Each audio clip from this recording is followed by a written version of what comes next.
శతాబ్దాలుగా బ్రిటిష్ సామ్రాజ్యంపై సూర్యుడు అస్తమించడని ప్రజలు అనేవారు.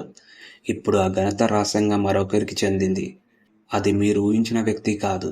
అది ఫ్రాన్స్.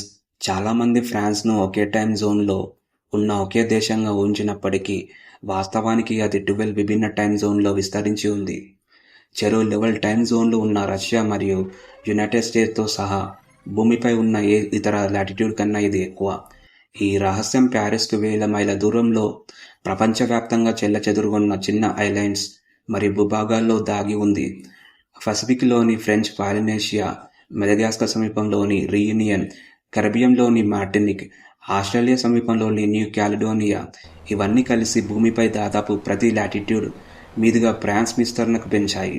కాబట్టి సాంకేతికంగా ఏ క్షణంలోనైనా ఫ్రెంచ్ భూభాగంలో ఎక్కడో ఒకచోట సూర్యుడు ఎల్లప్పుడూ ప్రకాశిస్తూనే ఉంటాడు.